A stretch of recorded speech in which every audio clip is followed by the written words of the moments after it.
Nul besoin d'être altruiste pour soutenir des politiques qui rehaussent les revenus des pauvres et des classes moyennes. Tout le monde y gagne car ces politiques sont indispensables pour rendre possible une croissance économique plus vigoureuse, plus solidaire, plus soutenable. Christine Lagarde.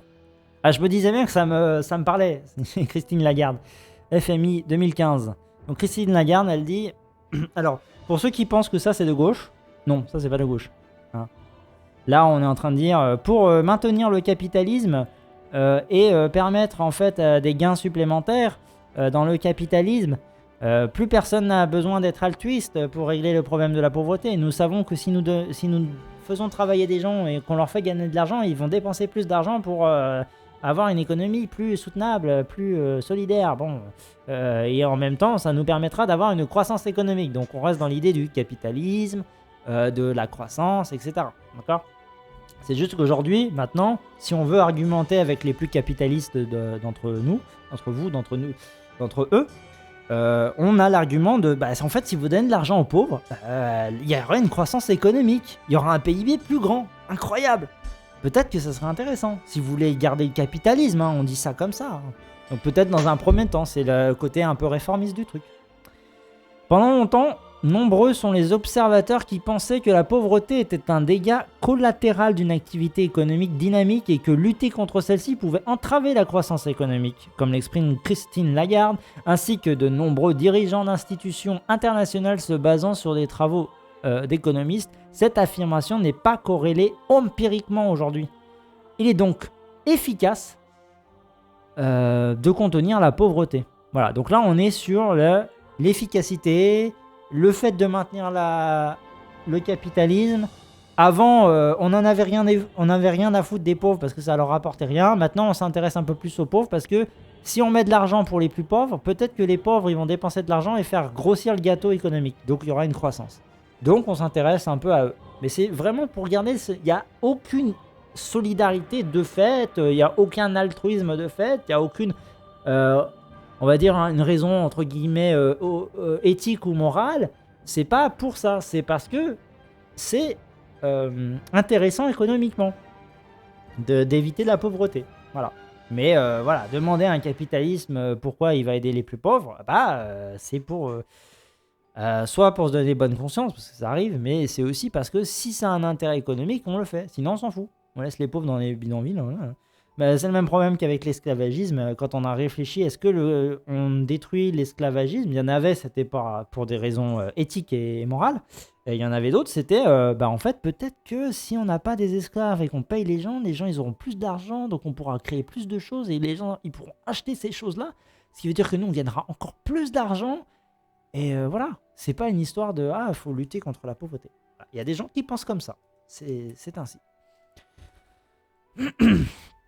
Les situations sont cependant diverses selon les pays. La pauvreté en France, bien plus stable et modérée que dans des pays comparables, présente une inertie forte. La pauvreté en force, état des lieux. Voilà, c'est Confère Actu. J'ai pas regardé la date de ce truc-là. C'est marqué à la fin ou pas ? C'est un gros rapport. Oh putain, c'est un gros rapport. C'est peut-être un peu long, je ne sais pas. Il n'y a pas de date. 2017, 2015. Les sources, c'est 2017, 2015, 2013, 2014. Donc je pense que c'est de 2007, voire 2018. Où j'ai pas vu la date quelque part. Hein. Voilà. Bon, tant pis. Le phénomène est loin d'être anodin et préoccupe une grande partie de la population française. Pour le limiter, il existe une multitude de propositions émanant de divers travaux. Il est possible de diviser en deux catégories. Celles qui proposent de lutter en amont contre la pauvreté afin de la prévenir et celles qui ont pour objectif de tenter de la réduire une fois apparue. Donc le fameux avant impôt, après impôt, redistribution ou pas redistribution, ex ante et je sais plus c'était quoi le terme. Bref, en amont, en aval. Pourquoi lutter contre la pauvreté ? Alors pourquoi déjà ? Les démocraties modernes considèrent que la recherche de justice sociale passe par celle de l'égalité. Mais quelle égalité ? Il est communément admis que l'inégalité au droit n'est plus le problème dans ce type de société, mais que l'égalité des chances et l'égalité des situations constituent des enjeux de premier plan. La pauvreté est une illustration flagrante de l'inégalité des situations. Cependant, elle pourrait être considérée comme une inégalité juste si cet état résultait de circonstances dépendantes de la volonté des individus.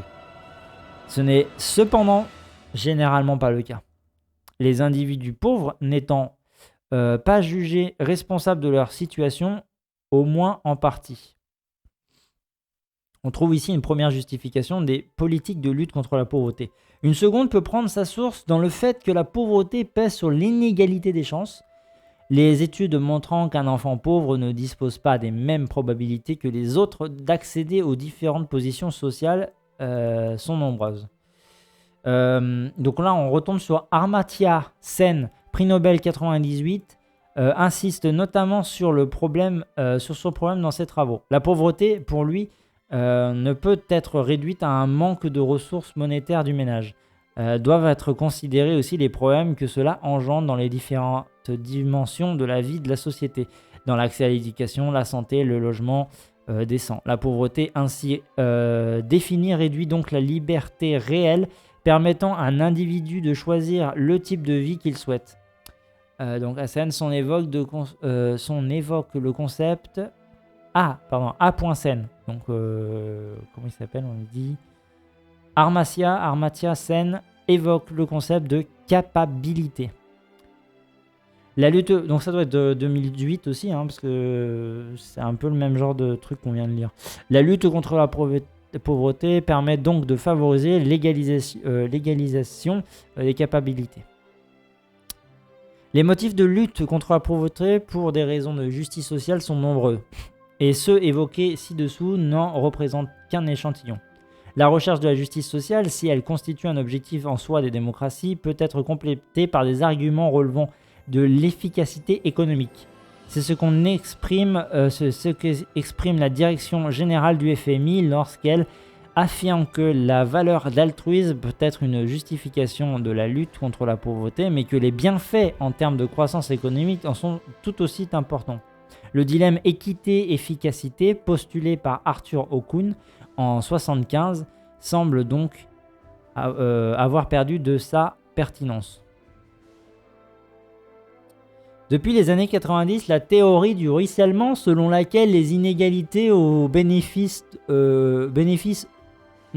selon laquelle les inégalités au bénéfice des mieux lotis ont des effets positifs au final sur la situation des plus démunis.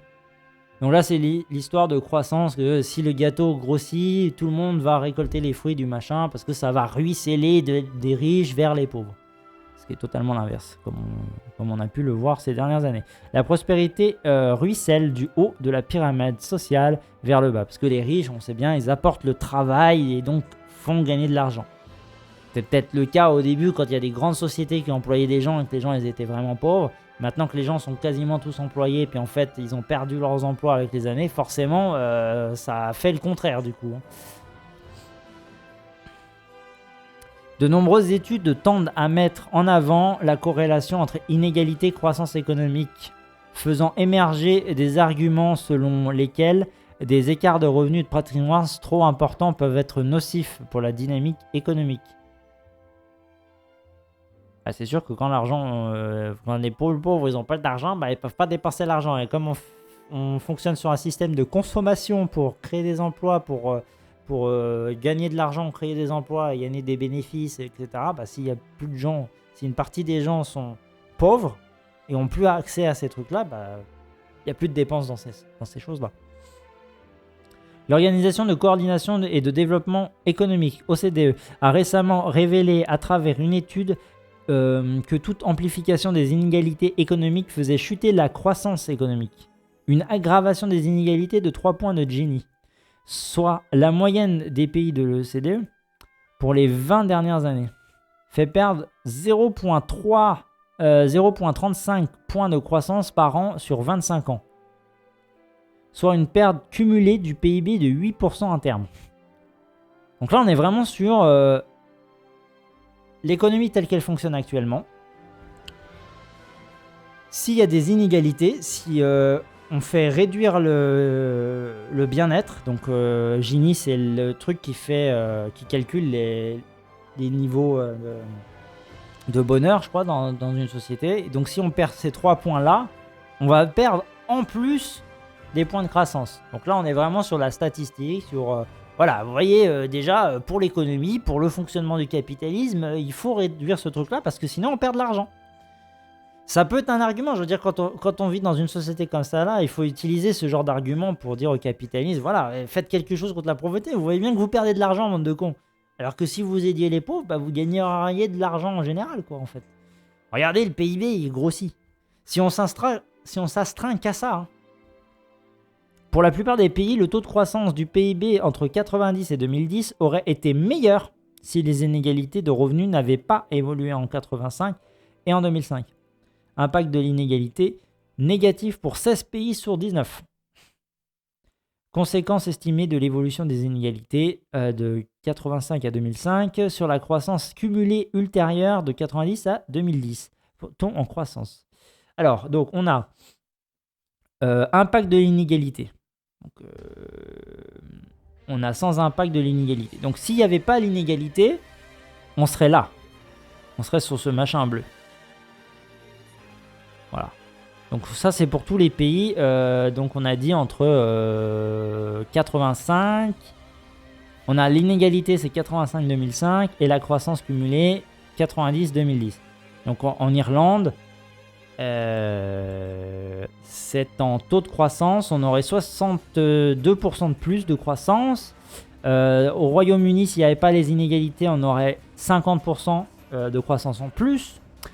Aux Pays-Bas, on aurait eu 40%. En Suède, en Finlande, en Norvège. En Autriche, on aurait eu 35%. En Turquie, pareil. En Belgique, on aurait eu 31%. En Nouvelle-Zélande, on aurait 43%. Aux États-Unis, on aurait 32 par exemple. En Allemagne, 31 plutôt. Danemark, un peu moins de 30. Canada, un peu moins de 30. En France, apparemment, on aurait 20 points. Alors, je suppose que si la France, on a ce truc-là, c'est parce qu'on a quand même des seuils des filets, comme le RSA, comme le chômage, comme l'accès aux soins, etc., qui est quand même pas pire qu'ailleurs. Même si ça se dégrade. Travail, on aurait 20 et quelques. Moi, je suis sur ça. Après, j'ai pas fait les études. Hein, c'est pas, voilà, je suis pas non plus. Je travaille pas dans l'économie, etc. Je fais pas des analyses statistiques tous les jours. Je regarde pas ce qui se passe tous les jours, etc.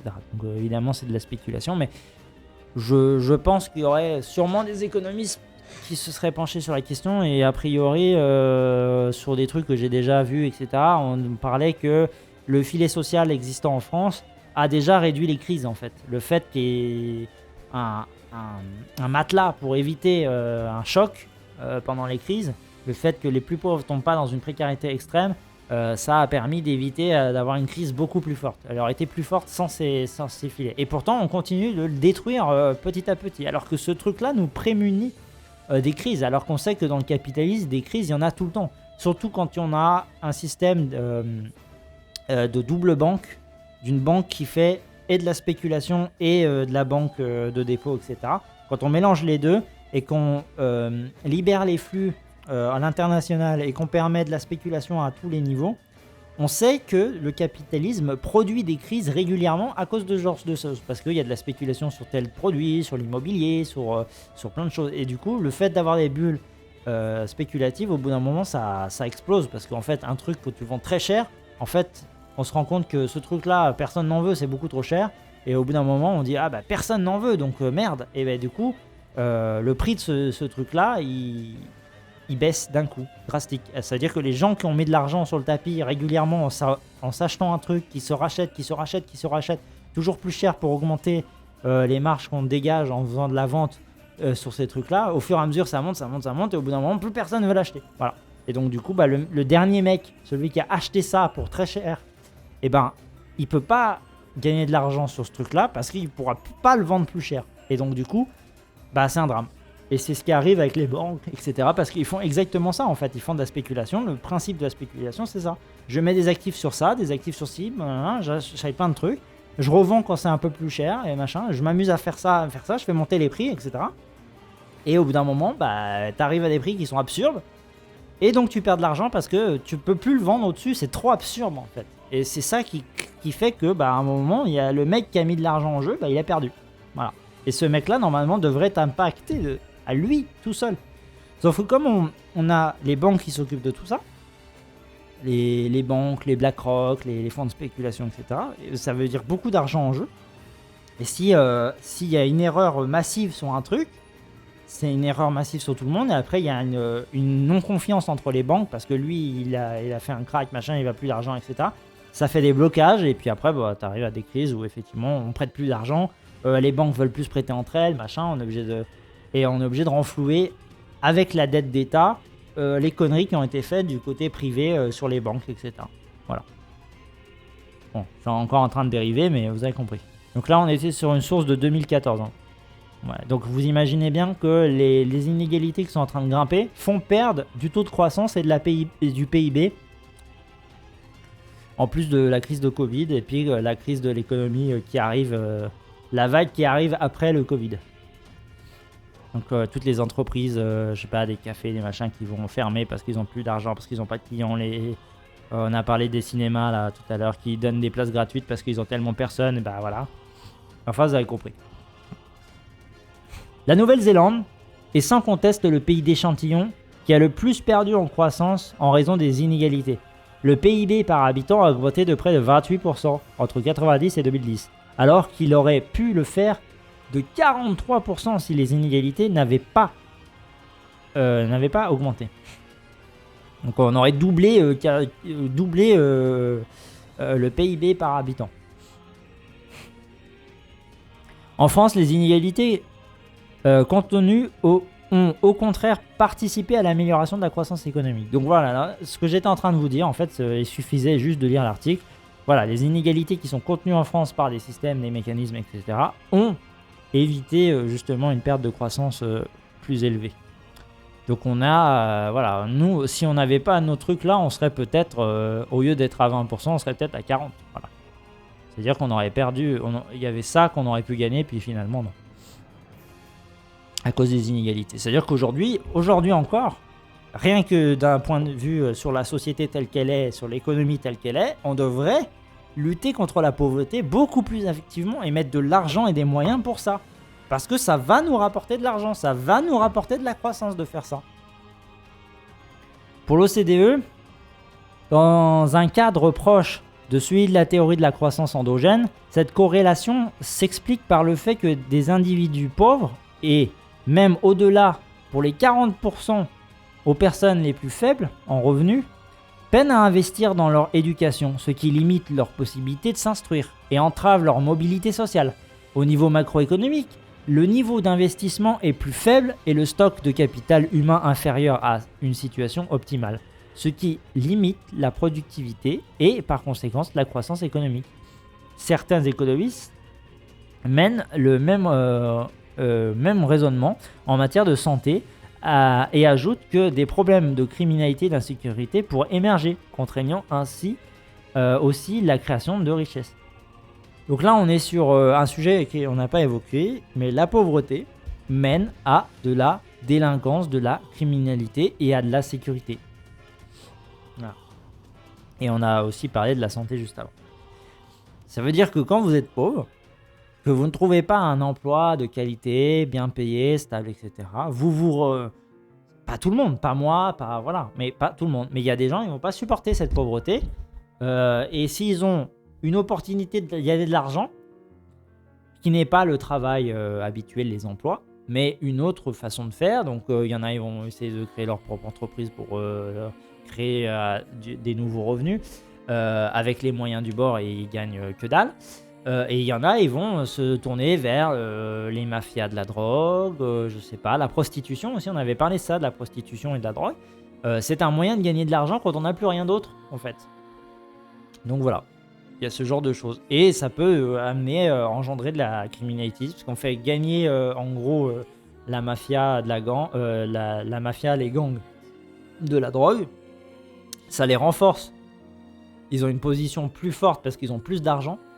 avec plus de ventes parce qu'ils payent des gens pour vendre, des gens pour surveiller, pour éviter de se faire attraper par la police, etc., etc. Donc ils font grandir le commerce de la drogue, puis en plus on sait très bien que la pauvreté aussi mène tendanciellement à avoir des gens qui vont plus vers des drogues, des situations de dépendance, donc ça, la drogue, l'alcool, je sais pas, même le tabac, hein, d'ailleurs, tomber dans le tabac, voilà, on fume beaucoup parce qu'on est stressé, j'en sais rien, voilà. La pauvreté amène à la dépendance et à une recherche de moyens financiers pour survivre plus en dehors des cadres de la loi, le marché noir, le marché illégal noir. Bon, le marché noir c'est illégal en général, mais on peut très bien faire des boulots de type contrat de travail. Au lieu de faire un contrat de travail pour aller nettoyer l'appartement de quelqu'un, on va nettoyer l'appartement de quelqu'un et il va nous payer pour ça, mais sans faire un contrat. Voilà. On peut avoir ce genre de ça, et on peut avoir ce genre de truc, genre surveiller en dessous dans les quartiers par exemple, ou même pas dans les quartiers d'ailleurs, ça se fait aussi ailleurs que dans les quartiers, surveiller des points précis pour avertir de la police, pour pouvoir faire de la vente de drogue tranquillement, sans que la police intervienne, etc., etc., ou carrément vendre de la drogue, récupérer de la drogue pour le revendre, voilà. Tous ces trucs-là pourraient être réduits avec des gens qui ne sont pas pauvres. En fait, des gens qui ne sont pas pauvres n'ont pas besoin de ce genre d'emploi. Donc s'ils n'ont pas besoin d'aller vers ces trucs-là, ils n'iront pas. Ou alors s'ils y vont, c'est possible qu'il y en a qui y aillent quand même, mais le nombre de personnes en général devrait réduire parce que mécaniquement, vous n'êtes pas en difficulté et vous vous dites, moi j'ai 1500 € par mois, ça me suffit pour vivre, j'arrive à vivre tranquillement. Ça me laisse du temps aussi peut-être pour réfléchir à ce que je veux faire dans mon avenir, trouver un travail, peut-être m'éduquer, trouver... Voilà, j'ai de l'argent, je me dis, bon, bah ok, cool, j'ai de l'argent, je vais aller me former, etc. Et puis peut-être aller faire tel travail. Alors que si vous n'avez pas d'argent, vous n'avez pas le temps de réfléchir à l'avenir, vous n'avez pas le temps de vous former et vous devez trouver des solutions pour gagner de l'argent ici, tout de suite et maintenant, et peu importe quel moyen, tant que l'on gagne de l'argent.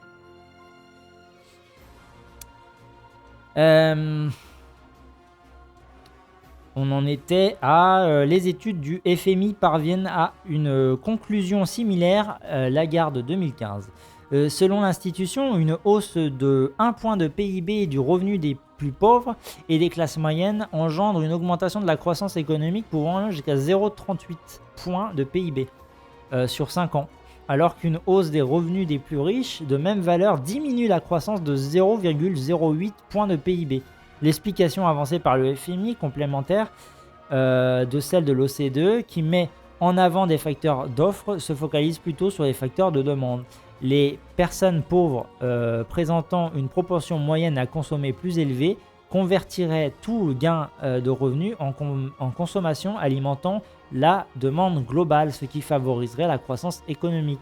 La pauvreté renvoie donc à une situation à la fois injuste sur le plan social et inefficace sur le plan économique. Et c'est pour cela que des politiques doivent être menées pour la combattre. Dans le cas de la France, plusieurs mesures complémentaires dans différents domaines peuvent être mises en avant. Alors je reviens juste sur le truc avec Lagarde là, qui dit que ah là là, si on donne de l'argent aux riches, on perd de la croissance, alors que si on en donne aux pauvres, on gagne de la croissance. Alors c'est simple, hein, c'est simple comme bonjour, on revient sur le truc normal. Vous donnez de l'argent à des gens riches qui ont déjà trop de trucs, ils ne dépensent pas l'argent, ils vont le mettre quelque part pour de la spéculation et gagner de l'argent, ou le mettre à l'abri dans des pays où ils ne payent pas d'impôts, etc. Donc, si vous donnez de l'argent à des riches, non, ils ne l'utilisent pas efficacement, ils vont le virer du pays. Et donc, c'est une perte du PIB parce que cet argent qui ne tourne pas dans l'économie, et qui ne tourne pas dans l'économie réelle au pire des cas quand c'est la spéculation, ne crée pas de PIB. C'est aussi simple que ça. Alors que si vous le donnez aux pauvres qui, eux, n'ont pas assez d'argent pour dépenser, pour avoir 3 repas par jour, pour payer des loyers décents, pour, je sais pas, voilà, la consommation d'internet, un peu de loisirs, c'est quand même intéressant de pouvoir se détendre en regardant les loisirs. Si on n'a pas d'argent, on dépense pas cet argent. Voilà, alors que si on a l'argent, on dépenserait cet argent. Incroyable. Donc ça fait 10 points de PIB. Et donc, en plus de ça, ça veut dire que si vous dépensez de l'argent, si vous donnez de l'argent aux pauvres, par exemple, vous me donnez de l'argent à moi, et à plein d'autres gens, genre je gagne 1500 tout d'un coup, alors que là, actuellement, je gagne rien. Si je gagne 1500 d'un coup, cet argent, je me dis, tiens, je vais dépenser de l'argent sur tous les vidéastes internet qui m'ont permis de m'éduquer, de m'instruire, d'avoir plein de connaissances, et puis m'acheter mensuellement tous les revues de presse, parce que bah, c'est bien aussi de payer le travail des gens qui font de la presse, même si des fois c'est de la merde, des fois c'est bien. Donc on paye tous les mois ça, et puis après les vidéastes, je sais pas si je vais sur Twitch regarder des vidéastes qui font du bon contenu, je paye leur travail tous les mois au lieu de ne pas les payer tous les mois. Si on me donne de l'argent, je peux acheter des jeux vidéo au lieu de les hacker ou je sais pas quoi, ou trouver des solutions pour les payer à moins coût, bah là je les paye à coût réel, on va dire, entre guillemets, au lieu d'attendre les soldes ou des choses comme ça, ou d'acheter des bundles ou des trucs comme ça, ou alors ne pas en acheter du tout, hein, ce qui m'arrive souvent de pas acheter des trucs parce que bah j'ai pas d'argent, donc je vais pas m'amuser à dépenser plus que nécessaire. Il y a des choses plus importantes en priorité. C'est-à-dire que si moi on m'a donné cet argent, je fais vivre des gens qui travaillent en fait. Des gens qui font de la presse, qui font des lives, qui font des vidéos, qui font des jeux vidéo, qui font... Voilà. Moi ça serait mon truc, mais peut-être que d'autres dépenseraient de l'argent pour aller au bar plus régulièrement. Donc ça veut dire, moi je sais pas, un bar qui vend plus de trucs toutes les semaines et qui gagne donc plus d'argent, parce qu'il y a plus de clients. Ils peuvent peut-être même après en se disant ah ben on a plein de clients, peut-être qu'il faudrait qu'on achète un endroit avec plus de place parce qu'il y a plus de clients, hein. Donc on a des bars peut-être un peu plus grands, donc il y a des investissements, donc il y a eu de la dette parce que voilà, parce qu'on a une certaine sécurité, parce qu'il y a des gens qui sont prêts à venir tous les soirs au bar, etc. Et donc on a un revenu supérieur, donc on peut justifier de faire une dette pour augmenter. Pour faire des travaux, pour acheter un nouveau local, pour trouver de nouvelles boissons, j'en sais rien, dans le bar, peu importe. Donc on fait de l'investissement, donc on crée des nouvelles richesses. Et puis peut-être qu'on prendrait un salarié ou deux de plus, donc ça fait des gens qui vont être payés. Donc ces 2 salariés de plus, ils vont travailler, gagner de l'argent, eux aussi vont pouvoir dépenser. Donc etc. Et en fait, c'est un cycle comme ça où moins les gens sont dans la misère, plus ils ont d'argent à dépenser et plus ils créent, je sais pas, en plus on peut créer des nouveaux emplois, je suis désolé, peut-être que le streamer devrait être payé plus et que s'il y avait moins de pauvreté, il y aurait peut-être plus de gens qui payeraient les streamers tous les mois, j'en sais rien. Après, on va pas se mentir, il y a des riches qui refusent de donner un seul euro à des streamers parce que oh là là, franchement, les streamers c'est pas un métier. Mais bon, n'empêche qu'il y a des gens qui passent leur vie sur les streams, littéralement. Donc si vous avez de l'argent, donnez de l'argent à vos streamers, bordel. Faites pas chier, quoi. Bref, vous voyez qu'il y aurait moyen de créer des emplois plus stables, de réduire la pauvreté, voilà, les plus pauvres pourraient donner de l'argent, créer des emplois stables, donc ces gens-là gagneraient de l'argent, donc du coup ils pourraient dépenser aussi à leur tour de l'argent sans avoir peur de tout perdre, et donc du coup créer d'autres emplois qui pourraient machin, etc. etc. Alors que les riches, ils se barrent avec l'argent et ils le mettent là où ils veulent, mais pas en France. On parle pas des délocalisation d'entreprises, etc., hein, bien évidemment. La pauvreté d'un individu est étroitement liée à l'absence d'emploi. C'est normal, puisque c'est l'emploi le seul moyen de gagner de l'argent dans le système dans lequel on vit. Donc oui. Elle est même corrélée à un manque de diplôme. Ah oui, parce que pas de diplôme égale emploi pas bien payé. Alors que je suis désolé, mais il y a des gens qui font des emplois qui sont indispensables, ils devraient être bien payés. Diplôme ou pas diplôme, hein. Enfin, moi, c'est mon point de vue, hein. Le diplôme, ça justifie rien pour moi, hein. Alors certes, le diplôme, ça justifie juste que vous avez des connaissances sur un sujet, c'est tout, hein. C'est pas magique, hein. L'école semble donc avoir une part de responsabilité dans le développement de la pauvreté qui ne peut être considérée comme fatale. Une évolution adéquate de la formation initiale en améliorant l'employabilité des moins qualifiés participerait donc à une baisse de pauvreté. Alors c'est pas sûr ça parce que on a le phénomène de vous avez un diplôme trop élevé, voilà, vous demandez une rémunération trop élevée, nous on veut pas, on préfère voilà. Il y a ce risque là, mais bon. La France produit des efforts notables dans le domaine de l'éducation, notamment en termes budgétaires. Elle consacre en 2013 4,8% de son PIB aux dépenses publiques d'éducation, chiffre proche de la moyenne de CDE, soit beaucoup plus que le Japon, 3,5%, mais beaucoup moins que la Finlande, 6%. Cependant, les résultats sont loin d'être probants pour les élèves les plus en difficulté, soit près de 1 sur 5. Parce que l'argent n'est pas suffisant. Les tests de programme international de l'OCDE pour le suivi des acquis des élèves, le PISA, font état de résultats moyens pour la France qui s'expliquent par des inégalités fortes et une part importante d'élèves en difficulté. Près de 110 élèves quittent le système scolaire sans diplôme chaque année en moyenne. Les chiffres font néanmoins état d'une baisse, en dessous de 100 000. Donc il y a une baisse des décrochages scolaires. Voilà. Mais en France, c'est pas. Et ça, c'est le budget, les dépenses de budget. Donc vous voyez que la Finlande est largement au-dessus et en plus, elle a augmenté. Nous, voilà.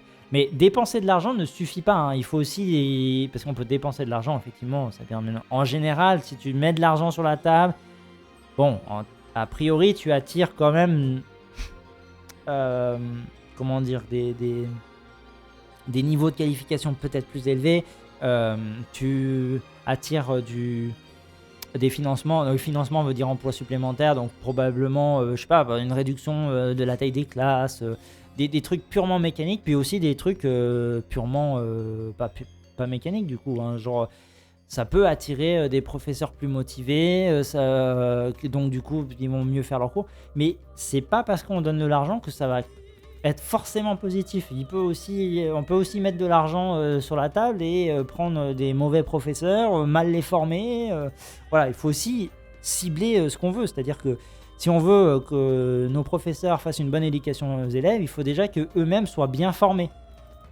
Ce qui apparemment, parfois, peut être problématique. La formation des profs, apparemment, n'est pas toujours très bien faite. Et on ne s'appuie pas assez sur les documentations scientifiques, sur le fonctionnement de l'éducation, etc. Et bon, on ne va pas revenir sur ça, pour le moment. Les politiques de lutte contre l'échec scolaire présentent un bilan mitigé, notamment les dispositifs liés à l'éducation prioritaire. Les performances des élèves qui en bénéficient ne sont pas améliorées notablement, malgré la réduction de la taille des classes et la prise en charge des élèves les plus en difficulté en dehors des classes. Donc, vous voyez, il y a cet effet de réduction des tailles des classes spécifiquement pour les plus en difficulté. Et du coup, forcément, il y a une meilleure prise en charge parce qu'on a moins de gamins à gérer, mais ça ne suffit pas. Cela peut s'expliquer par les effets négatifs générés par de telles politiques. Le signal qu'elles produit un effet d'évitement de la part des familles les plus favorisées qui soit changent de quartier afin de scolariser leurs enfants dans des établissements publics non visés par cette politique. Oui, parce qu'il y a un effet de stigmatisation. Si effectivement on dit cette zone-là est une zone prioritaire, les parents les plus riches disent ah mais moi je veux pas une zone prioritaire, moi je veux que mon enfant aille dans un entre guillemets une école normale. Et donc du coup on se retrouve qu'avec les élèves les plus en difficulté. Et donc du coup il n'y a plus de lien entre il n'y a pas de mélange en fait, il n'y a plus de mixité de niveau social. Le signal qu'elles émettent fait les effets d'évitement des familles les plus favorisées qui soit changent de quartier pour scolariser leurs enfants dans un établissement public non visé par ces politiques, on vient de le lire, en contournant la carte scolaire, soit elles préfèrent un établissement privé qui sélectionne ses élèves. Cette ségrégation scolaire et résidentielle rassemble dans certains établissements les élèves les plus en difficulté, ce qui semble freiner le développement de leur performance parce que justement ils sont pas en lien avec des gens qui sont plus à l'aise et peut-être qu'il y a moins d'échanges et donc du coup peut-être parce que l'éducation d'un enfant c'est pas juste un professeur qui inculque, il y a aussi un effet de les enfants parlent entre eux, s'échangent des connaissances, s'entraident, etc., etc. Donc si tous les enfants sont en difficulté, ils vont peut-être des fois se tirer vers le bas parce que certains élèves sont plus dissipés que d'autres, ils vont appeler à la dissipation, à dissiper les autres élèves, etc. C'est des phénomènes qui existent, hein, voilà. Ou alors tout simplement, ils n'ont pas les connaissances à s'échanger. Il y en a un, il a appartenu, l'autre il a appartenu, et donc du coup ils vont pas s'échanger ces connaissances. Et voilà, c'est pas suffisant, il faut qu'il y ait aussi peut-être. Et des fois les enfants comprennent mieux certaines choses en s'échangeant entre eux que juste en recevant. Tu vas avoir un élève qui va comprendre ce que le prof a dit, il va redistribuer cette connaissance aux autres à sa façon, et les autres enfants vont mieux comprendre peut-être. Ça arrive. Cette ségrégation scolaire et résidentielle rassemble dans certains établissements les élèves les plus en difficulté, ce qui semble freiner le développement des performances. Il faut ajouter à cela d'autres causes de l'échec scolaire. Les élèves français présentent un niveau de bien-être bien inférieur à la moyenne des pays de l'OCDE. Ils ont moins confiance dans leur capacité à réussir, sont plus anxieux, peu se sentent chez eux à l'école. De plus, ils affichent un plus faible niveau de persévérance, de conditions nécessaires à la réussite scolaire. Cela est d'autant plus vrai que pour les élèves défavorisés, d'origine défavorisée, qui à niveau égal, d'autres plus favorisés, vont formuler des ambitions scolaires plus modestes, ce fatalisme s'accentuant ainsi des écarts de performance. Donc les élèves se sentent dévalorisés, disent qu'ils sont pas bons, ils savent qu'ils sont pas bons, ils le perçoivent comme ça, ils disent je sais que je suis pas bon et que j'irai pas plus loin et que j'ai envie de décrocher. Alors il y a deux effets, il y a l'effet de dévalorisation de soi-même, c'est-à-dire c'est trop compliqué les cours pour moi, il faut que j'arrête, que j'ai un emploi, j'en sais rien, ça me saoule l'école, voilà. Et il y a aussi le fait que l'école c'est chiant, c'est peut-être que la structure école est pas assez intéressante pour l'élève. L'élève a besoin d'être mieux stimulé pour plus apprécier sa scolarité aussi. Il y a un peu ces mélanges-là, ces deux trucs-là. Alors pour Carcillo et Allais, 2017, le système éducatif français ne s'attaque pas suffisamment aux problèmes évoqués précédemment. Les politiques doivent, selon ces auteurs, faire sauter les 4 verrous que sont la ségrégation sociale de l'école, les pratiques pédagogiques inadéquates, le décrochage scolaire et le manque d'autonomie des établissements. Pour limiter efficacement la ségrégation scolaire, il est nécessaire de limiter la ségrégation résidentielle. Pour cela, la loi SRU pourrait évoluer. Au lieu d'imposer des pénalités financières aux communes disposant de leur globalité de moins de 20% de logements sociaux, comme c'est le cas aujourd'hui, elle pourrait s'appliquer à un échelon plus fin. Par exemple, au niveau des quartiers ou du découpage de la carte scolaire. Cela permettrait d'avoir des quartiers plus mixtes socialement à l'intérieur des communes et par conséquent de limiter la ségrégation scolaire. Des règles de recrutement dans les établissements privés favorisant la mixité sociale pourraient compléter utilement ce dispositif. Afin d'améliorer le bien-être des élèves français et par conséquent leur réussite scolaire, les pratiques pédagogiques pourraient être repensées à l'image de ce que fait la Finlande. La pédagogie positive de ce pays, pris souvent en exemple car en tête des classements PISA, repose sur différents piliers dont la France pourrait s'inspirer. L'évaluation par la note, source potentielle de stress des élèves, y joue un rôle mineur jusqu'à tard dans la scolarité. Des enseignants finlandais favorisent aussi beaucoup la coopération entre élèves et implication individuelle à travers des dispositifs pédagogiques comme le travail en groupe qui est plus systématique qu'en France par exemple. Et oui, en France on a beaucoup joué sur la concurrence entre les élèves. En pensant que la concurrence entre les élèves poussait forcément les élèves à se dépasser. C'est pas toujours vrai. Des fois, la concurrence avec les autres élèves nous dévalorise nous-mêmes et nous font sombrer dans un abandon de la chose. Il est toutefois fondamental de penser ces nouveaux dispositifs de manière à ce qu'ils n'entrent pas en contradiction avec une définition du rapport à la connaissance permettant à tous les élèves, quelle que soit leur origine sociale, d'accéder au savoir de haut niveau nécessaire à l'autonomie intellectuelle. 2017 de Belton et Prado. La pédagogie doit, pour être radicalement explicite, il faut contrôler le niveau de difficulté de la tâche. Il doit y avoir cohérence entre ce qui est planifié, enseigné, évalué.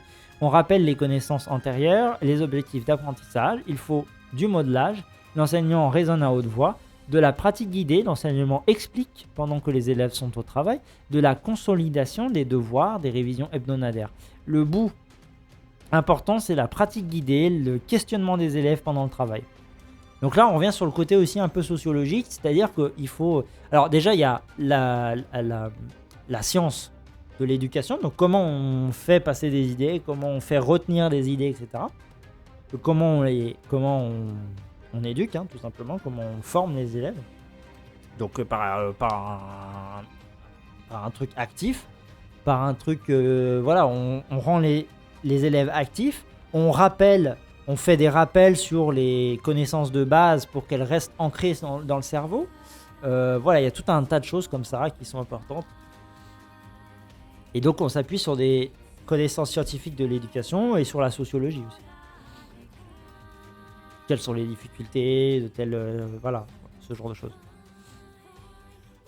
Ainsi, les enfants de milieux défavorisés qui sont plus souvent victimes de malentendus. Ils croient avoir compris ou bien opéré une tâche donnée par l'enseignant, mais ne comprennent pas les enjeux d'apprentissage en raison de l'éloignement de leur famille aux normes et implicites scolaires qui sont pénalisées. Donc moins découragés et leur performance scolaire plus élevée. Ah oui, d'accord, je comprenais pas. Donc là, on parle d'élèves qui recopient parfaitement, restituent parfaitement, mais en fait ne comprennent pas ce qu'ils avancent. Ils répondent aux questions mécaniquement, mais sans réfléchir au pourquoi du comment, quoi. Sensibiliser au mieux les enseignants à ces questions dans leur formation initiale et continue est une piste possible. Donc ouais, c'est ce que je disais, c'est important aussi de travailler la pédagogie des enseignants, comment il faut enseigner. Il y a des méthodes, on a des connaissances sur l'acquisition des savoirs au niveau cérébral, voilà, la neurologie, la neuro... je sais plus, l'étude du cerveau, quoi, en gros, ce genre de choses, quoi. Comment fonctionne le cerveau, etc. Et il y a plein de choses comme ça. Il y a du travail pédagogique, comment on fait retenir ce genre de choses. Je répète des trucs. Pour éviter des choix d'orientation non pertinents des enfants des classes populaires, l'effort d'information sur les filières et débouchés professionnels pourrait être accru, et ce, plus en amont dans le parcours scolaire, dès le collège. Pour compléter ce dispositif, des cellules de suivi des jeunes en risque de décrochage pourraient être mises en place au plus près des besoins des élèves dans les lycées et collèges. Enfin, l'autonomie des établissements est une solution souvent mise en avant. La gestion décentralisée des ressources, du contenu et de l'organisation pédagogique est un élément explicatif de la réussite des élèves PISA. Selon PISA, elle pourrait être étendue en France en proposant aux établissements des réseaux prioritaires qui le souhaitent de la mettre en place en contrepartie d'une hausse des moyens et une évaluation régulière des effets de cette mesure. L'autonomie pourrait être bénéfique aux enfants des familles les plus défavorisées à condition qu'elle ne se traduise pas par une baisse des ambitions en termes de contenu de savoir et qu'elle n'exacerbe pas la concurrence entre les établissements à la faveur de ceux fréquentés par les meilleurs élèves. La réforme à ce niveau-là doit être menée avec précaution. Prévenir la pauvreté par l'emploi. L'obtention d'un diplôme augmente la probabilité de trouver un emploi et par conséquent de diminuer la probabilité d'être pauvre. Les jeunes ne sont pas tous logés à la même enseigne face à la pauvreté, selon la réussite de leurs études qui détermine le degré de difficulté d'insertion professionnelle. Comme le montre la dernière enquête du CEREC, les individus sortis en 2010 du système scolaire sans diplôme présentent 3 ans après une part de l'emploi plus faible, 40%, et une part au chômage plus forte, 40%, que toutes les autres catégories. En moyenne, à mesure que les études s'allongent, la situation face à l'emploi s'améliore. Un effort particulier doit être réalisé en direction des jeunes qui ont échoué à leur formation initiale pour leur permettre de s'insérer professionnellement. Pour Cassiello et Ali, en 2017, il doit porter aujourd'hui en France sur l'acquisition par ces jeunes de compétences professionnelles reconnues par les entreprises et la baisse du coût du travail au niveau des CEAP. Donc là, on voit le taux de chômage en fait par tranche de niveau de diplôme. Donc pas de diplôme, il y a 50% des chômeurs. Avec un baccalauréat, on est à 21 déjà. CAP, on est à 32, ce qui n'est pas normal. CAP, BEP, c'est étonnant parce que ce sont des gens qui ont des savoirs de travail que n'ont pas, par exemple, ceux qui sont au bac. Vous voyez ce que je veux dire?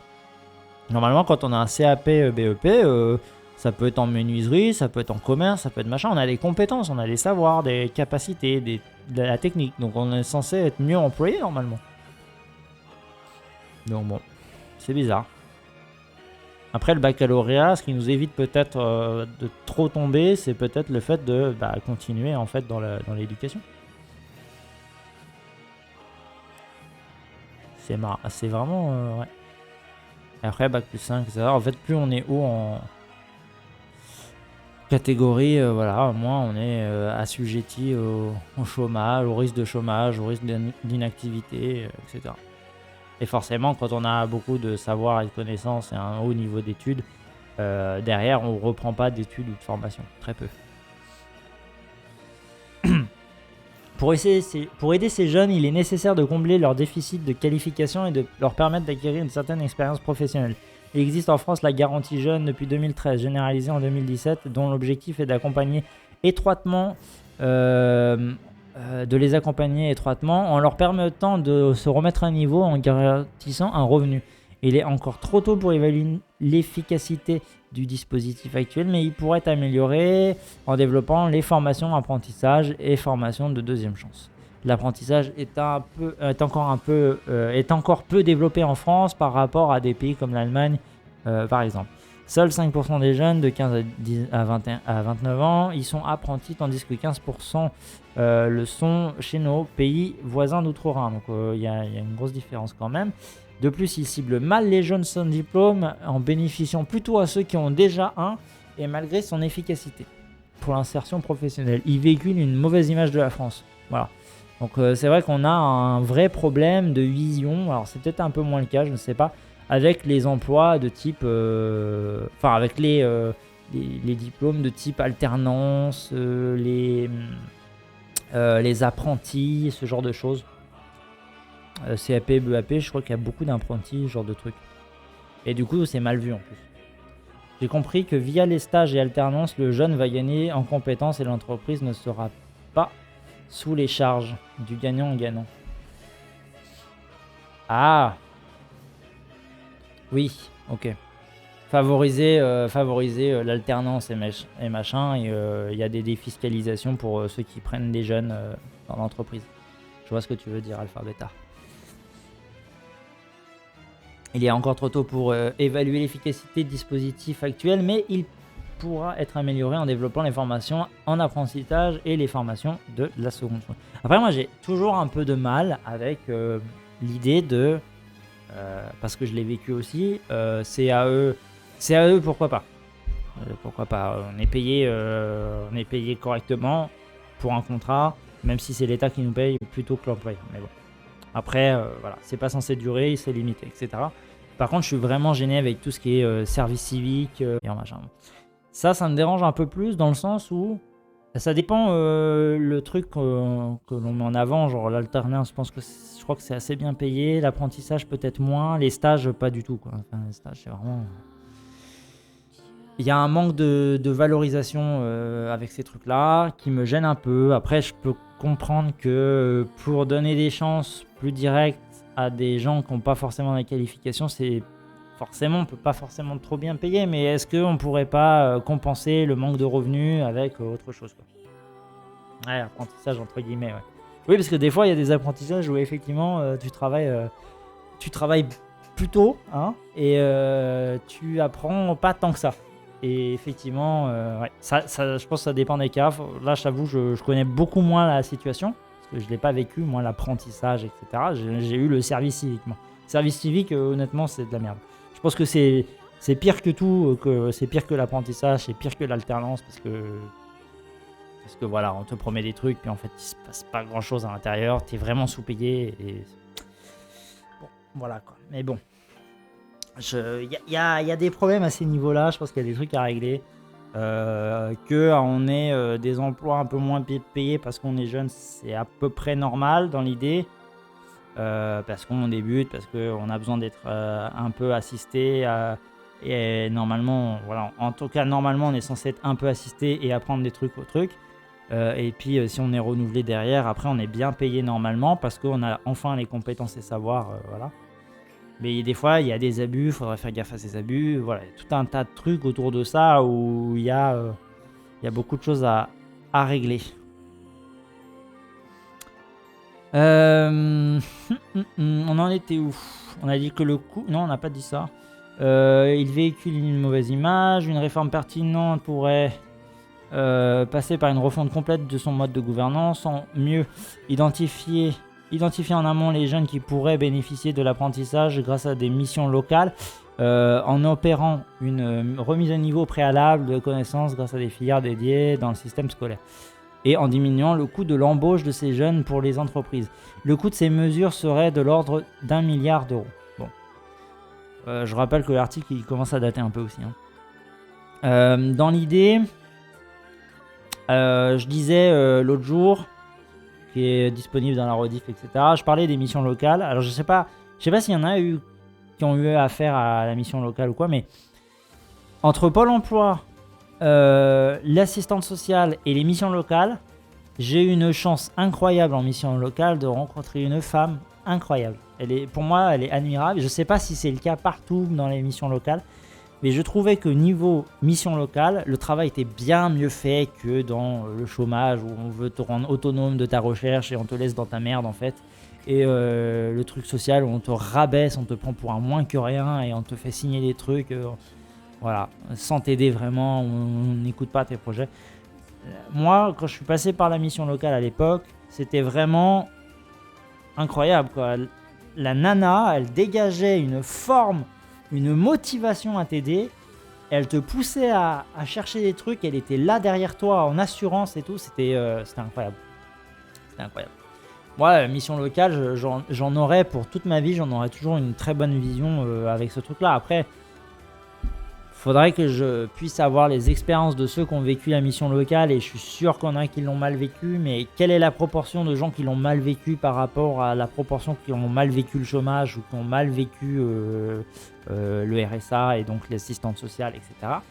Je suis très curieux parce que je pense que la mission locale était vraiment mieux calibrée que les autres institutions sur la recherche soit de formation, soit de...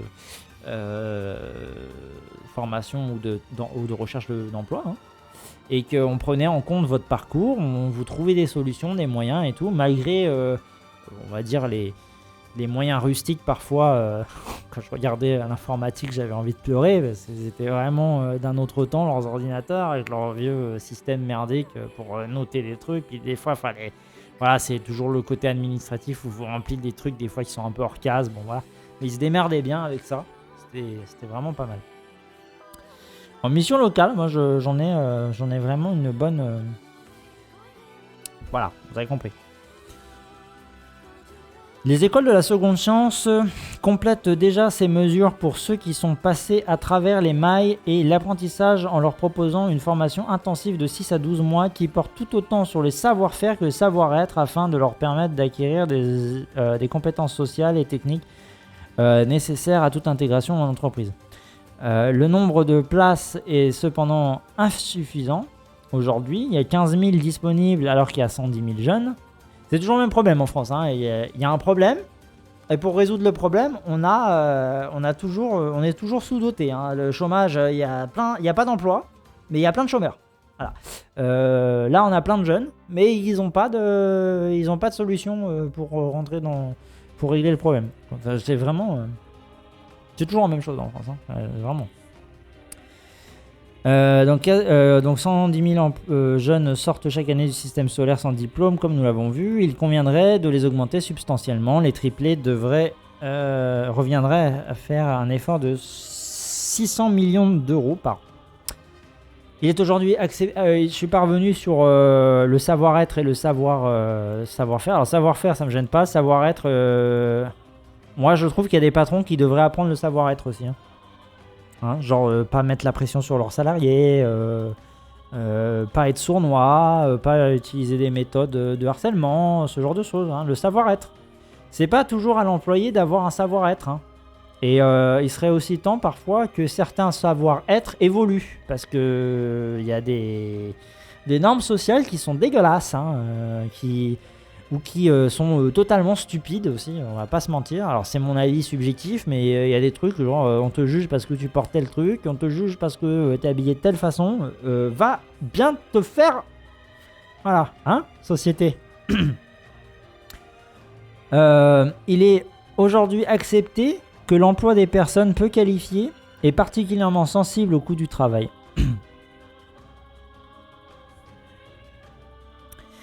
Le coût total de l'embauche pour une entreprise est encore supérieur à ce que lui rapporterait un salarié peu productif car peu qualifié. 80% des chômeurs ont au mieux un baccalauréat.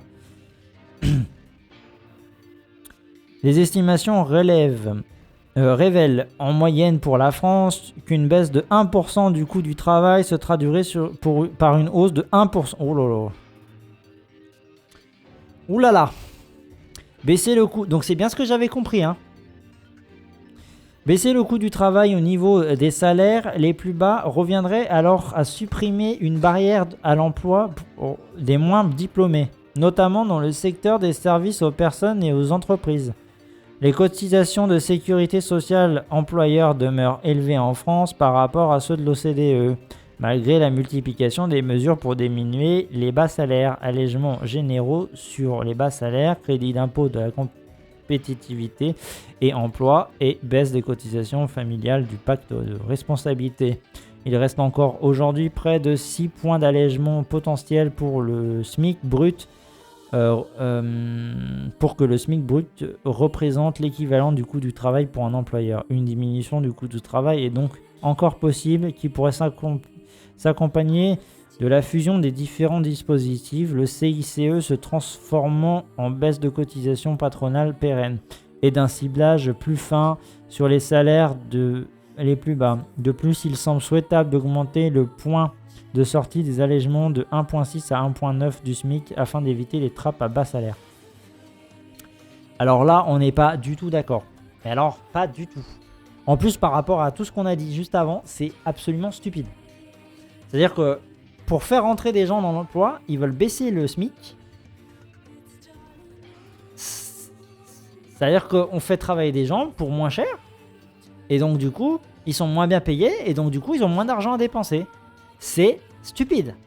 C'est absolument stupide. Et en plus, ça crache sur les charges, les cotisations sociales.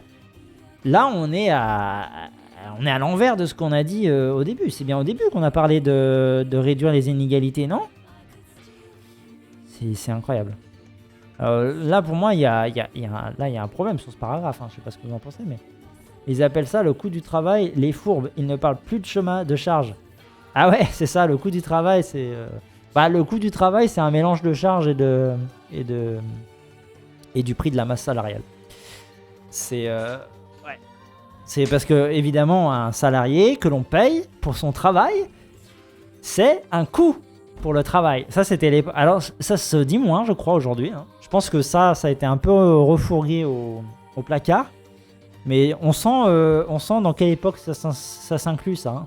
Parce que le coût du travail, pendant une période, ça n'arrêtait pas. Hein. Le coût du travail.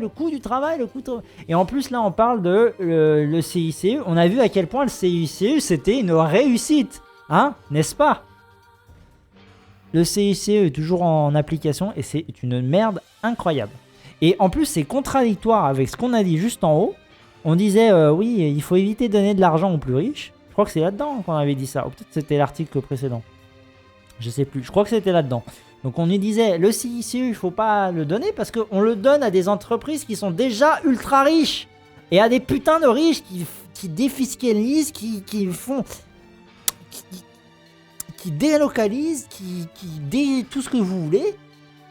Et ils font baisser le PIB. C'est là, c'était marqué sous nos yeux il y a 2 secondes là. Jusqu'à 0,38 de PIB sur 5 ans. Ça, c'était ce qu'on gagnait et on perdait ça en PIB à cause des riches. C'est contradictoire. De toute façon, dans les faits, on a vu que c'était de la merde. Heureusement, franchement, ils ont pour eux le fait que c'était écrit il y a quelques années. Hein. Parce que franchement, là, c'est incroyable. Hein. Mais je sais pas, j'ai regardé la date, on ne trouve pas. Le Le plus logique serait de dire 2017, voire 2018, parce que c'est les seules sources qu'on trouve. On trouve 2017, 2017, 2017, 2017, 2015, 2014, 2017. Le plus haut qu'on trouve, c'est 2017. Mais il n'y a pas de date à l'article. Voilà. Donc je ne peux pas dire de quelle date ça sonne, mais à mon avis, ça date entre 2017 et 2018. Voilà. Donc on va leur excuser leur... Mais enfin, même pour la date de l'article, parce qu'il est complet et il dit plein de choses, il est en contradiction avec ses propres propos, je trouve. Dans son propre paradigme, il dit tout et son contraire. C'est un peu dommage. Alors en tout cas, c'est ce paragraphe-là qui est un peu... ça a commencé ici avec ces histoires de baisse du coût du travail, là. Et là, ils sont revenus dessus. Je suis désolé, les gars, il y a un moment, il va falloir comprendre que depuis des années, le coût du travail, il n'a pas augmenté, alors que le PIB, il a grave augmenté. Hein? Cotisation de sécurité sociale employeur 2016. Oh là là, les pauvres employeurs, ils payent la sécu sociale. Ah là là, mince alors, ils payent pour avoir des droits. C'est incroyable, 26%, les salauds. Payent un quart quand même en France, alors que en Chine, voilà. En Chine, on paye pas. Incroyable. Bon. Prévenir la pauvreté en ciblant certains territoires. Les politiques générales de la lutte contre la pauvreté sont efficaces, mais elles doivent être complétées par des politiques spécifiques ciblées sur les territoires communs, quartiers présentant le taux de pauvreté le plus élevé. Elles prennent en France le nom de politique de la ville qui existe depuis près de 40 ans. Il y a 40 ans. Ça fait 40 ans. Celle-ci porte aujourd'hui sur 1300 quartiers rassemblant 4,8 millions d'habitants, dont le taux de pauvreté moyen est de 42%. Son budget total, 438 millions en 2016, sert à financer des actions dans des domaines très divers comme, par exemple, l'éducation, insertion aux jeunes, développement économique et logement. Le bilan de la politique de la ville est contrasté. Elle permet certes de favoriser l'accès des populations à certaines aides publiques. Cependant, ces aides sont diluées, chaque quartier ne recevant en moyenne que 337 000 euros, soit 91 000 par habitant, et ne permettent donc pas de financer certaines actions nécessaires. Alors là, vous vous rendez compte qu'on est en train de dire que ça nous coûte 91 000 euros. Ah non, pardon. Soit 91 euros par habitant. Ok, non, c'est moi. Ok. C'est par an, par mois, ça. Ces aides dans le quartier ne recevant que 337, soit 80. C'est par an. Budget total, millions en une année. C'est pour un an, ça. 91 euros par habitant, c'est pour un an. Vous savez combien c'est le salaire d'une personne sur un an?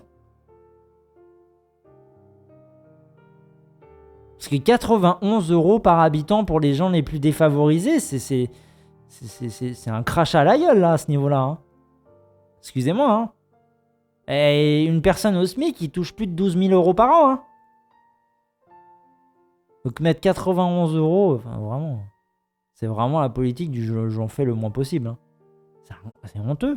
Ces aides institutionnalisent le statut défavorisé de ces quartiers, mettant au grand jour les difficultés, ce qui produit un effet de stigmatisation, diminuant leur attractivité. Bah, c'est vous qui stigmatisez à longueur de temps, vous n'avez qu'à pas stigmatiser. Hein. Les ménages favorisés les évitent pour se loger, réduisant la mixité sociale, et les entreprises peinent à s'y investir. L'ensemble des évaluations fait donc état d'un effet faible, voire nul, des mesures politiques de la ville sur le chômage et la pauvreté. Voilà, donc en gros, on a un système qui est censé aider les quartiers les plus pauvres. On donne 91 euros par habitant par an, et on dit, et du coup, ça fait juste ressortir le fait que ces quartiers sont plutôt plus pauvres que les autres, et donc du coup, on les stigmatise, et les entreprises ne veulent pas aller là-bas, parce que voilà, là, c'est des vilains pauvres là-bas, donc faut pas aller. C'est incroyable. Le niveau de... C'est quoi? C'est de la pauvrophobie. C'est ah les pauvres, les pauvres, faut pas s'approcher des pauvres, là là, faut pas s'occuper des pauvres, putain ils sont là les pauvres, les pauvres, des pauvres. Non mais incroyable. Mais c'est là où tu te dis, sinon vous mettez les gens un peu en mixité partout, un peu de partout. Hein. On arrête de faire des quartiers de pauvres et des quartiers de riches. Hein. On met tout ça ensemble. Ça permet d'éviter les stigmatisations, hein, parce que maintenant, on ne sait pas si le quartier il est pauvre ou riche, puisqu'il y a un mix général. Hein. Voilà, c'est d'une population en général, avec des pauvres, des moyens, des moins riches, des plus riches, des moyens riches. Voilà.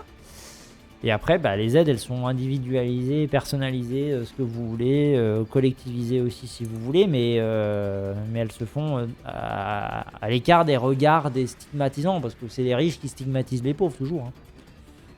Voilà, stigmatisons les riches un peu, franchement, c'est vilain riche.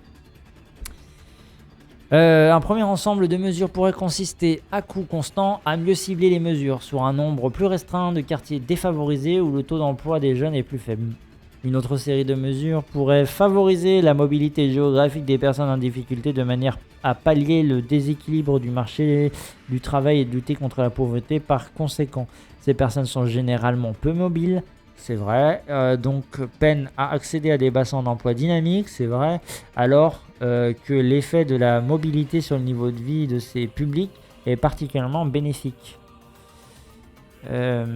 L'amélioration des transports collectifs dont les quartiers défavorisés sont dotés de manière très inégale sur le territoire semble un levier efficace, compatible de plus en plus avec un développement durable. Alors développement durable, c'est pareil, ça s'utilise plus, hein, ça. Ce terme-là, on le trouve plus.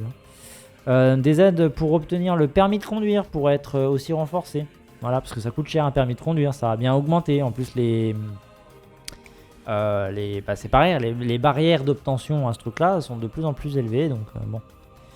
Des aides pour obtenir la mobilité géographique peut aussi. Après, moi, personnellement, je suis contre la voiture et tout ça, et je pense que ça n'a pas d'avenir. Ça a très peu d'avenir. Il va falloir réduire sa mobilité individuelle, en tout cas. Donc, bon, permis pour moi, c'est vrai que c'est une solution pour le marché de l'emploi parce que tous les employeurs demandent un permis. Des fois pour aucune raison d'ailleurs, hein, parce qu'on demande un permis mais tu vas jamais l'utiliser concrètement. Mais on te le demande quand même. Et puis surtout c'est une stupidité, je veux dire maintenant. Alors pour les gens qui habitent loin, oui, de toute façon ils sont obligés. Hein, s'ils veulent se déplacer, aller en ville, etc. Il n'y a pas de transport pour ça, donc nique sa mère, il est obligé de prendre la voiture. Et pour ceux qui sont en ville, des fois ils utilisent leur voiture, ça n'a aucun intérêt. Genre tu vas faire tes courses, ton magasin est juste en face de toi, tu y vas en voiture, c'est ridicule, c'est stupide, c'est de la pollution inutile, c'est vraiment... Trouver d'autres moyens de faire vos courses, trouver d'autres moyens d'aller à votre boulot. Parfois on gagne plus de temps à utiliser un vélo. Alors des fois c'est contraignant, hein, le vélo, on peut pas porter autant de trucs qu'on pourrait porter dans une voiture, mais parfois quand même faire des déplacements en vélo, en ville ça va quand même plus vite en vélo qu'en voiture, hein. Tu perds du temps en voiture limite. Hein. Si vraiment il faut être dans l'optimisation du temps de déplacement, ouais c'est pas très intelligent, et en plus ça pollue la voiture. Donc, alors que bon, le vélo ça va, niveau pollution, c'est pas la même quantité hein, quand même. Alors, mobilité géographique peut aussi consister à quitter sa résidence dans un quartier en difficulté pour aller vers une zone d'emploi plus dynamique. Cette opération est complexe aujourd'hui en raison des prix élevés des loyers du mètre carré à l'achat des zones en tension. Donc là, c'est pareil pour le travail, mais c'est aussi pareil pour l'éducation, j'en ai parlé juste avant. De plus, l'accès au logement social n'est pas toujours réservé aux ménages qui en ont le plus besoin. Il est vrai, et en plus, il est difficilement obtenable parce qu'il y a des délais d'attente insupportables. 2 ans pour un logement social, des fois, c'est une catastrophe. Une application plus systématique de surloyer aux ménages dépassant les seuils de revenus peut être une solution. Il serait aussi... Alors, surloyer, là, on le survole, et je ne sais pas à quoi ils font référence. Il serait aussi efficace de rendre les baux plus flexibles, notamment pour les jeunes sans emploi stable. Oui, bah voilà, c'est ce que je dis. Et ça s'est empiré, hein, ça s'est pas amélioré, hein, ça s'est empiré. L'accès à des logements quand on est pauvre, quand on n'a pas d'argent, quand on est jeune, c'est des contraintes. Mais voilà, il faut ça, il faut ci, il faut des parents, il faut 2 parents, il faut 2 parents riches, il faut Il faut un salaire riche, de riche, et sinon un salaire SMIC c'est pas bon, un contrat précaire c'est pas bon, des parents pauvres c'est pas bon, pas de parents c'est pas bon, voilà.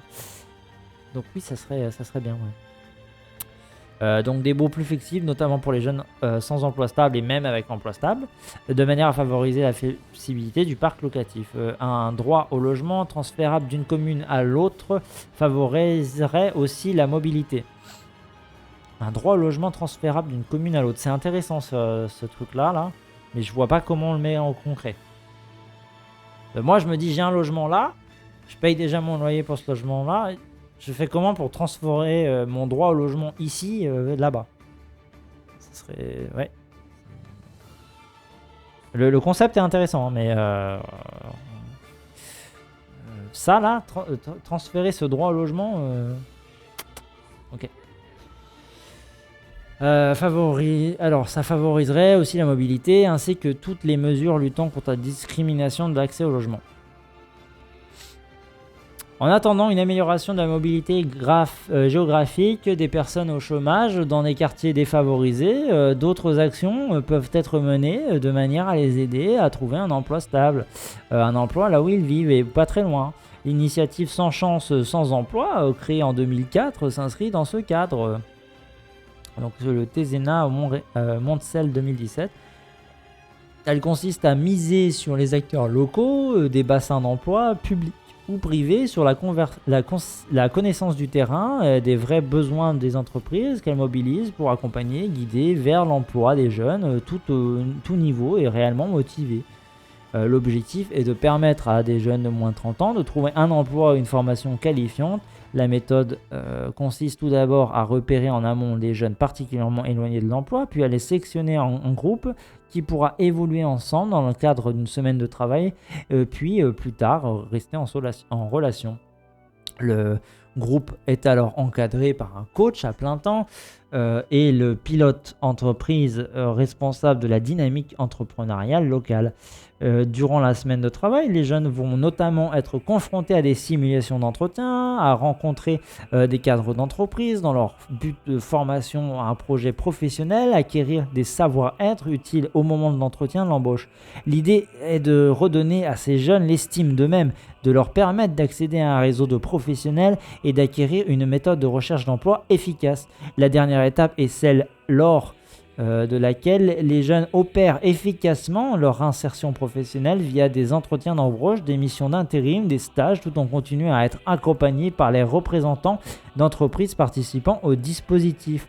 Le financement des différentes actions repose sur une cotisation annuelle payée par des dizaines d'entreprises, dont Schneider Electric, à l'origine du projet, sur un soutien de la fondation Agir pour l'insertion de l'UIMM, et sur les aides publiques diverses, dont celles relevant de la politique de la ville, des régions, des collectivités, Fonds social européen, FSE. La méthode fonctionne et n'est finalement pas très coûteuse. Encadrer 4 jeunes sur 5 participants au projet trouvent un emploi au bout de 6 mois, ce qui économise des allocations chômage et des minima sociaux. Le projet a le mérite de favoriser les échanges entre les différents acteurs locaux de l'emploi du public, du privé, et ce de manière durable. Cependant, il présente quelques limites. La taille humaine des promotions ne permet pas de toucher un grand nombre. Oui, c'est le principe du taille humaine en fait. Voilà. Un grand nombre de jeunes en difficulté et le manque d'entreprises partenaires peut être un frein. Bah oui, les entreprises elles n'ont pas envie. Voilà. Alors, comme le reconnaissent les acteurs du projet, les jeunes qui bénéficient effectivement d'encadrement ne sont pas forcément ceux qui sont le plus éloignés de l'emploi. Parce que de toute façon, les gens les plus éloignés de l'emploi, ils sont même éloignés des contacts sociaux, des contacts avec ces trucs qui pourraient être atteints, de ces aides. On est loin de tous éloignés de l'emploi. Ceux sortis sans diplôme du système scolaire ne sont pas de fait la cible principale. Le projet a néanmoins le mérite d'exister et d'être efficace. Il pourrait être en aspirer d'autres d'ampleur plus importante, mieux ciblées sur ceux qui ont le plus besoin. Alors l'encadré 1, c'est 10 élèves tous les 2 mois par bassin d'emploi. C'est une méthode qui existe dans 30 bassins d'emploi. C'est une ambition affichée sur 5 ans, 1000 jeunes intégrés par an avec la même exigence de résultats, donc de 60 à 65% 10% de personnes positives dans un emploi durable. Il faut voir à long terme hein, si ces emplois restent réellement durables ou pas. Actuellement, la moyenne, c'est 600 jeunes par an. Donc, ils veulent atteindre 1000. Là, on était en 2017. Un jeune accompagné jusqu'à ce qu'il trouve un travail, en général 3-4 mois qui suivent la séance de coaching. Donc, c'est du coaching à l'emploi. Hein. Attention, on est coaché pour trouver un emploi. Coût de la méthode, 1850 € en moyenne par jeune accompagné. Ah oui, c'est cher quand même. 1850 €. Alors c'est bien hein, de mettre des moyens, mais du coup, est-ce qu'on pourrait pas leur donner de l'argent directement ? Moi, je suis sûr, on donne de l'argent directement et en plus, on paye des gens pour les aider, les accompagner à trouver un emploi ou je sais pas quoi. Mais du coup, peut-être qu'au lieu de vouloir atteindre un emploi en 3-4 mois et puis tomber sur un emploi durable mais de merde, potentiellement, hein, ça se trouve, c'est des emplois bien, j'en sais rien. Mais comme là, ils ne vérifient pas la qualité de l'emploi et qu'ils s'intéressent juste à la quantité de jeunes qui ont trouvé un emploi et à la limite la durée la durée dans laquelle le jeune reste dans l'emploi, bon voilà. Bref, il y a 4588 jeunes accueillis depuis 2004, il y en a 2940 qui sont dans un emploi durable, il y a 80% de taux d'insertion dans l'emploi au bout de 6 mois, il y a un abandon de 19%, il y a 29 000 associés au dispositif et 449 entreprises partenaires. C'est des entreprises qui servent des employés à pas cher à mon avis aussi. Hein. C'est un peu ça hein, dans les emplois partenaires. Mais bon, admettons que ça soit une bonne solution. Réformer le système de minima sociaux pour mieux lutter contre la pauvreté. Ah, j'ai hâte de lire. Allez, c'est parti. Le système des aides sous condition en France présente un coût élevé mais pas excessif quand on met en perspective avec ses performances en matière de lutte contre la pauvreté. Il a notamment permis de limiter la hausse de taux de pauvreté en période de dégradation incitation d'emploi. Il présente cependant certains problèmes dont la résolution permettrait de le rendre encore plus efficace. Le système des aides monétaires en France est avant tout complexe. Les dispositifs sont multiples, administrés par des acteurs divers, peu en lien avec les uns et les autres. Les multiples conditions d'attribution des aides le rend aussi peu simple. Attribution sous condition de ressources, du statut, âge, nombre d'enfants de ménage ou sous condition de démarche d'insertion. Sa forme aujourd'hui ne lui permet pas de lutter efficacement contre la pauvreté des jeunes hors emploi, des familles monoparentales et contre le non-recours. Les incitations à l'emploi, levier important de la lutte contre la pauvreté, bien que dans la moyenne européenne, peuvent être améliorées. Bon là c'est un paragraphe intéressant. Ça parle pas évidemment des conditions d'accès aussi pour la classe handicapée. Pour les personnes en situation de handicap, c'est pareil. Là, dans ces trucs-là, on ne s'intéresse pas à votre situation de santé et on n'essaye pas de vous aider à trouver une situation de santé. Si par exemple vous avez vraiment un problème de santé qui vous empêche de travailler, on s'en fout, on ne vous pose pas trop la question. Il faut que vous en parliez de vous-même et c'est pas toujours simple. C'est pas toujours simple d'en parler de nous-mêmes. On a toujours du mal à évaluer qu'est-ce que mon handicap, à quel point mon handicap peut être une contrainte pour le travail ou pas. On essaie de minimiser aussi beaucoup. Et quand on n'a pas accès aux aides qui vont on n'est pas catégorisé en situation de handicap. Et donc du coup, on vous demande de rechercher un emploi sans prendre en condition. Et comme je vous ai dit, le lien avec les assistantes sociales, les personnes de Pôle emploi, les agents de Pôle emploi ou ce genre de choses, le lien il est complètement détruit. Ce qui fait que les gens en plus ne vous ont qu'au téléphone pour ce qui est de Pôle emploi et ne savent pas qui vous êtes, ne savent pas quel est votre parcours, ne savent pas quel est votre projet, ne savent pas votre situation, ne savent même pas à quoi vous ressemblez, ne savent pas si votre corps est capable de porter des parpaings ou pas. Enfin, il y a plein de trucs là-dessus aussi. C'est terrible. Et des fois, je pense qu'il y a des gens qui sont au RSA et qui ne devraient pas être au RSA, mais devraient avoir une AAH, une allocation pour les personnes en situation de handicap. Le système, de par sa complexité, est peu lisible et le nombre de personnes ne bénéficie pas des droits auxquels elles pourraient prétendre. Différents facteurs coexistent et jouent un rôle plus ou moins important selon les dispositifs pour expliquer le non-recours. Règles d'éligibilité. Procédure inscription longue et complexe, rendant l'information à la fois difficile, stigmatisant en tant qu'assisté. Le problème de domiciliation pour certains publics est en grande difficulté, où la coordination imparfaite des institutions concernées constitue un frein à l'accès public cible. Le RSA, dispositif dont le taux de non-recours est le moins mal documenté, en présente un élevé. Confère le graphique 3, mais dans la moyenne des autres pays européens. Le non-recours réduit l'effet potentiel du dispositif de la baisse de la pauvreté et, de plus, nuit à la précision du pilotage budgétaire. Un changement de comportement non anticipé peut induire un écart de plusieurs milliers de milliards d'euros. Donc là, c'est le RSA socle et le RSA activité. Vous avez un non-recours, c'est quoi ? Estimation du non-recours de RSA socle et activité. On est sur un non-recours de 36% pour le RSA socle. Et pour le RSA activité seul, donc ça veut dire que je crois que la RSA activité, c'est en gros, vous avez une activité mais qui n'est pas, entre guillemets, suffisamment rentable ou ne vous apporte pas un salaire suffisamment élevé. Vous avez le RSA qui va compenser votre manque de revenus. Et là, du coup, on a 68% de personnes qui sont même pas au courant de ce système-là. Genre, vous travaillez, mais vous gagnez pas assez parce qu'on vous paye pas assez votre travail ou parce que vous n'arrivez pas assez à trouver de clients, mais vous travaillez quand même.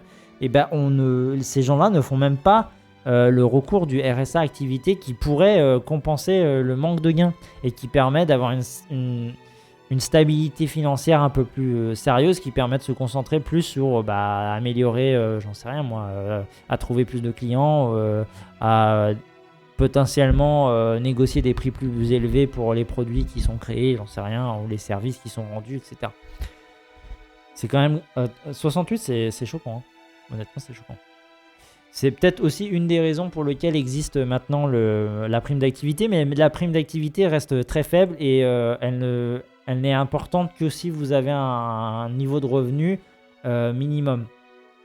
Si vous avez un SMIC, vous allez avoir une prime d'activité intéressante, puis si vous avez moins d'un SMIC, la moitié, vous allez avoir une prime d'activité divisée aussi, ce qui est stupide. Puisque si c'est censé régler le problème de pauvreté, la prime d'activité devrait être comme le RSA activité seule, elle devrait compenser le manque de revenus et pas être réduit en fonction du manque de revenus. C'est d'une stupidité, mais bon, voilà. C'est comme ça. Outre des mesures réduisant le non-recours, une amélioration des incitations au travail pourrait... Oh là là, ça y est, incitation au travail, on y est. Pourrait aussi favoriser l'accès à l'emploi et réduire à terme la pauvreté. Pour être incité à reprendre un emploi, il faut que cette reprise paye, c'est-à-dire que son coût opportunité soit relativement faible. Pour cela, le gain net doit être positif. Le nouveau revenu d'activité doit compenser la perte d'une partie ou de la totalité des aides sous condition de ressources, le paiement des cotisations sociales et de la CSG-CRDS et le paiement de l'impôt sur le revenu en cas échéant. En France, le gain net se situe dans la moyenne européenne. Pour une personne célibataire reprenant un emploi rémunéré à hauteur de 1,3 SMIC, ce qui n'arrive jamais, le gain net représente environ 40% de ce revenu. Le taux effectif d'imposition est par conséquent de 60%. Une réduction de ce taux d'imposition diminuerait le risque de désincitation au travail. Alors là, on est vraiment sur le truc de « Oh là là, le travail, franchement, je suis désincité à trouver un bon travail, quoi. » Les études montrent que les jeunes en marge du marché du travail, les outsiders, sont principalement victimes de cette désincitation à la reprise du travail. Pour certains parents isolés, il peut être rationnel de ne pas accepter un emploi en raison du coût de la garde des enfants, comme ceux de la crèche, lorsqu'ils y trouvent une place. Donc, il est efficace de cibler ces types de publics. Alors, je dis pas que... Je vais revenir un peu sur mes propos. Je dis pas qu'il n'y a pas... En fait, la désincitation à l'emploi, c'est pas forcément... j'ai pas envie de travailler. Parce que si je travaille... Mais c'est plutôt effectivement, peut-être que si je travaille, il n'y a pas plus d'intérêt à travailler que d'être au RSA. Mais c'est pas... Je suis sûr qu'il y a beaucoup de gens qui acceptent des tafs parce que le travail n'apporte pas que... L'emploi n'apporte pas que une source de revenus. Ça apporte aussi des relations sociales, ça rapporte un bien-être dans le sens où on se sent utile. Faut-il encore que le travail soit pas aliénant, soit pas stupide, soit pas un travail juste pour survivre et qui nous désintéresse. Il faut que le travail soit qualitatif pour notre personne en fait, sinon c'est de la merde en fait. Bref, c'est... Là on parle de désincitation juste pour l'histoire d'argent, mais il n'y a pas que ça en fait. Il n'y a absolument pas que ça, il faut que le travail soit valorisant personnellement. En plus de revenus bien évidemment. Mais voilà, après, est-ce qu'il ne serait pas bon de monter le RSA à un certain seuil pour les plus précaires et d'augmenter le SMIC significativement? Ce qui va encore une fois à l'encontre de ce qui a été dit juste avant où il fallait baisser le SMIC. Si vous baissez le SMIC, vous créez une incitation, une désincitation à l'emploi qui est plus élevée. Donc ça veut dire qu'il faudrait baisser le RSA. Donc du coup, on réduit la capacité, on réduit la lutte contre la pauvreté au final. Donc on rend les gens plus pauvres. Et donc du coup, ben, c'est de la merde en fait. Il faudrait peut-être partir vers le haut, ce fameux bottoms up. Il faudrait partir, voilà. Il faudrait augmenter le RSA et augmenter significativement le SMIC en fait. Et pas l'inverse. Sauf qu'on nous dit que si on augmente le SMIC, il y aura moins de travailleurs. Mais ça, c'est de la faute des patrons. Ils ont qu'à payer mieux le travail au lieu d'en prendre une plus grande partie. Il y a beaucoup d'entreprises qui se permettent de payer des salaires indécents à des employés qui ont une compétitivité et si on garde les mots du capital, une compétitivité, une productivité qui est beaucoup plus élevée. On devrait les augmenter plus significativement en fait. Mais bon. On peut se cacher l'œil avec ce genre de truc, hein, si on a envie, hein, mais bon voilà. Hein.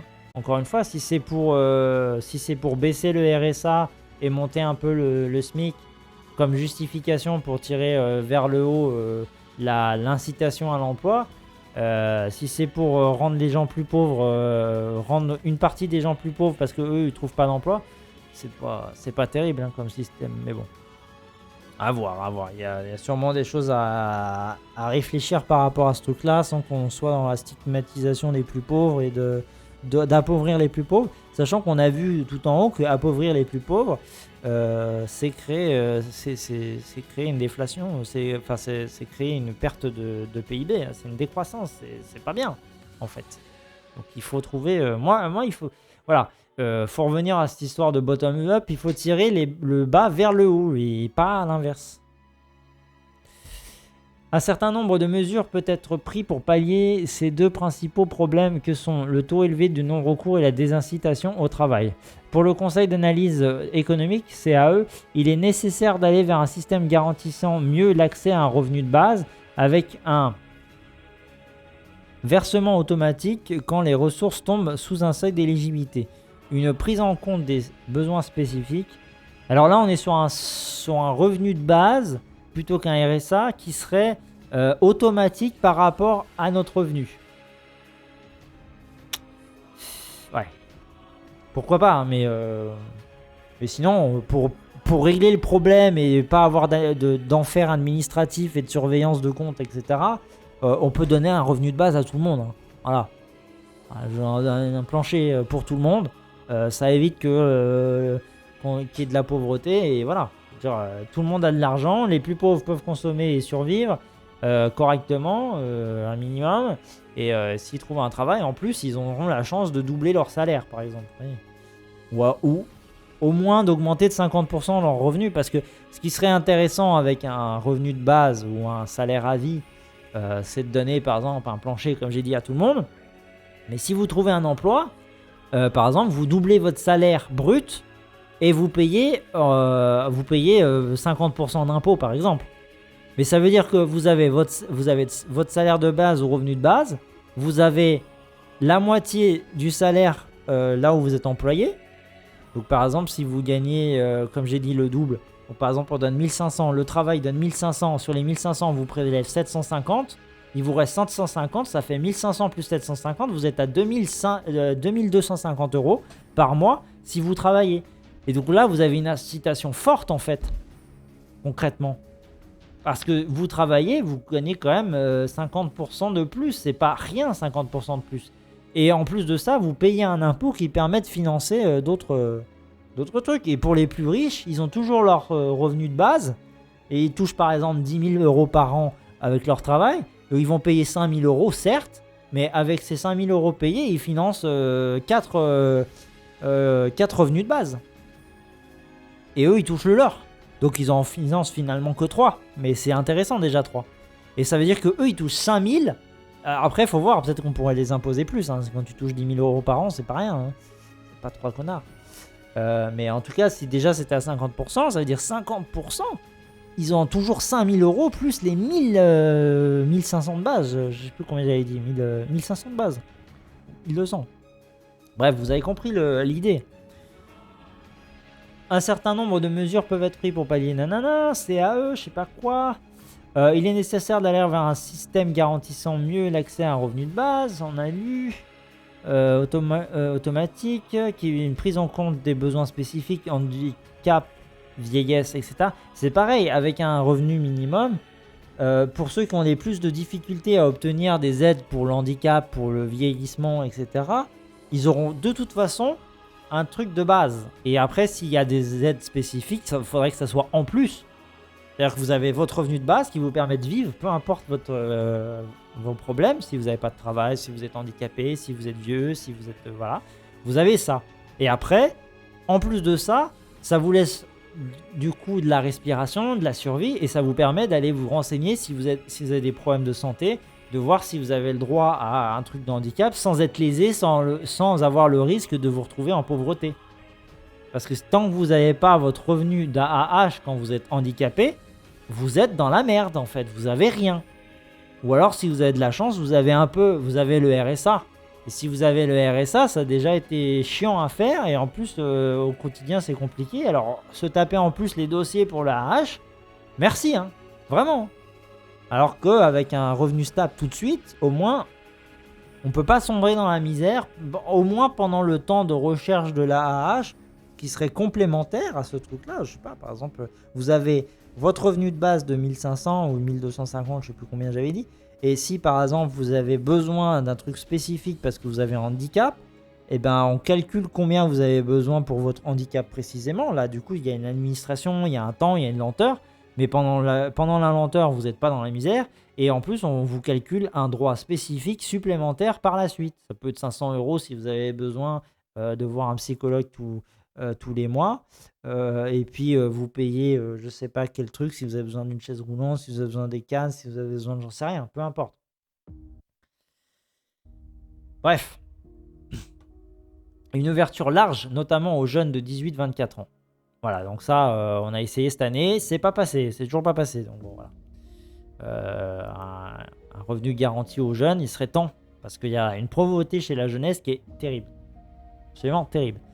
Ces réformes tiennent en 3 mois. Automatiser, rationaliser, en 3 mots. Automatiser, rationaliser, universaliser. Les pouvoirs publics ont mis en œuvre en mars 2017 un portail unique, mesdroitssociaux.gouv.fr, destiné à tous les assurés sociaux qui permettent de s'informer simplement sur les minima sociaux. Une procédure dématérialisée de déclaration unique valant demande d'allocation pourrait utilement le compléter. Un enfer. Absolument un enfer. Donc en gros, il y a un portail sur lequel on pourrait faire une demande directement de façon unique et voilà, ça serait plus simple. Ça permettrait de faciliter les choses, de l'accès.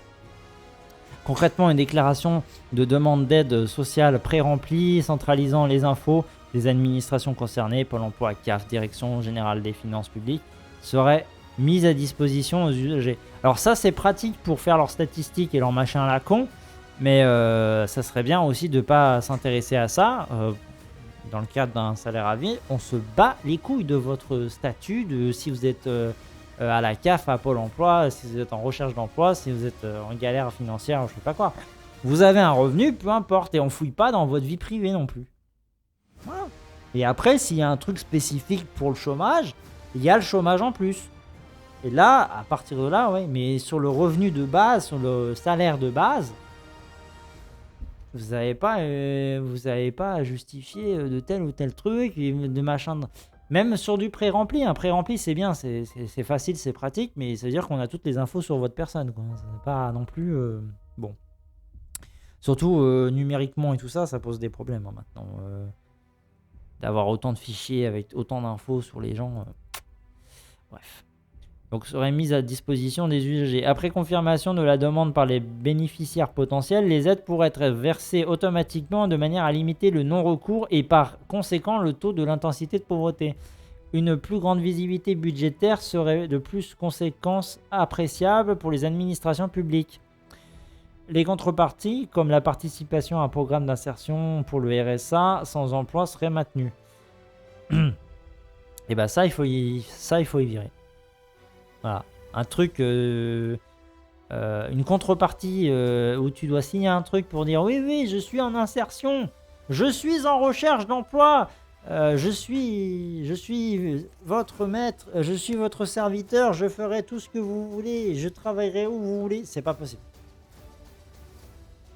C'est de la moins-disance sociale, ça. Qu'il y ait des trucs d'incitation, voilà, qu'il y ait des emplois. Parce que, je sais pas, qui n'a pas envie de travailler? Il y a du travail à faire. Il y a des gens qui ont des idées, qui ont envie de faire des trucs dans leur vie. Ils peuvent pas le faire parce qu'ils n'ont pas d'argent. Voilà, moi je suis le premier. Hein. Moi, vous me donnez de l'argent, je continue à travailler et à faire des trucs. Hein. C'est pas. Au contraire. Hein.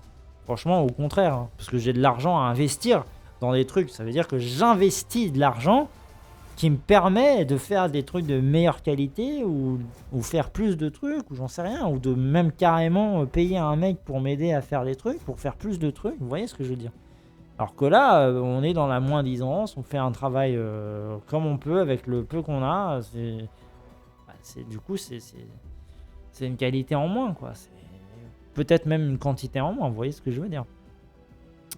Après confirmation de la demande par le bénéficiaire potentiel, les aides pourraient être versées automatiquement, donc ça on avait lu. Après il y aurait la contrepartie, la contrainte.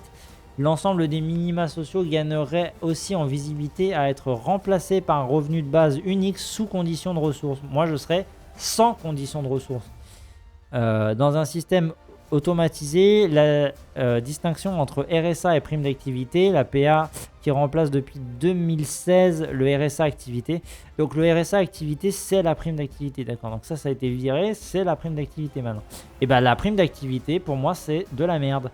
Alors je sais pas comment fonctionnait exactement le RSA activité, mais il me semblait que le RSA activité, c'était une compensation, alors que la prime d'activité, c'est pas une compensation du coup.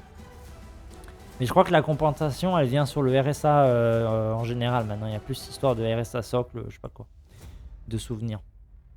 Et là, il faudrait rentrer dans les trucs de l'administration, c'est-à-dire galérer à trouver des infos, devoir se renseigner. Et quand on n'a pas les outils pour, bah, c'est compliqué. Donc on se retrouve avec des mécanismes qui, de fait, par la méconnaissance de l'information, parce qu'elle est difficilement accessible pour certains publics, ça crée des inégalités, rien que ça. Alors, remplace le RSA, la prime d'activité à l'emploi perdrait de sa pertinence. Voilà, dans un système automatisé, il n'y aurait plus besoin de prime d'activité en gros. De plus, l'allocation solidaire spécifique AS. Mais moi, ce qui me gêne dans leur truc, c'est qu'ils disent ok, on n'aurait plus besoin de ça. Alors, du coup, ceux qui travaillent pas, on leur enlève tout. Voilà. Parce qu'il y a toujours ce truc qui serait maintenu là, de programme d'insertion au RSA des personnes sans emploi. C'est la contrepartie. Si vous n'avez pas ça, vous n'avez rien. Donc vous pouvez crever la gueule ouverte. Après, on peut accepter de laisser crever des gens, hein, si vous voulez. Hein. C'est pas... si ça vous convient. Si c'est ça que vous voulez. De plus, l'allocation solidaire spécifique ASS, dont l'objectif est similaire à celui du RSA garanti, un revenu minimum aux allocations d'âge actif en fin de droit, pourrait être fusionné avec RSA et PA. Les allocations logement, l'allocation handicapé et l'allocation générale aux personnes ASPA pourrait être remplacé par des majorations spécifiques s'appliquant aux revenus de base. Alors là, on est sur du ouais, mais non. Donc on est sur du, c'est bien ce que je disais, on vous donne un revenu de base minimum garanti pour moi sans condition. Pas de souci à ce niveau-là. Les trucs qui ont besoin d'être enlevés, genre la prime d'activité, pourquoi pas? Si vous avez un revenu de base, pourquoi rajouter une prime d'activité? J'ai envie de vous dire. Donc pourquoi pas? Mais par contre, l'AAH, l'ASPA, les allocations logement, c'est non. C'est absolument non, en fait. Voilà. Il faut que ça reste et que ça soit supplémentaire en cas de besoin, etc. Donc là, c'est à peu près ce qu'ils disent, mais il y a quand même cette histoire de remplacer. Non, on ne remplace pas. Non, on garde ce qu'il y a actuellement. À la limite, on l'améliore. On identifie, évidemment, si... Non, il n'y a même pas de si, en fait. Là, la hache, elle s'appuie sur des besoins. Elle est distribuée en fonction des besoins. Ben, voilà, c'est tout. Vous avez un revenu minimum, vous êtes handicapé. En plus, vous avez une AAH et puis c'est tout. Voilà, c'est tout. Il n'y a pas à discuter, en fait.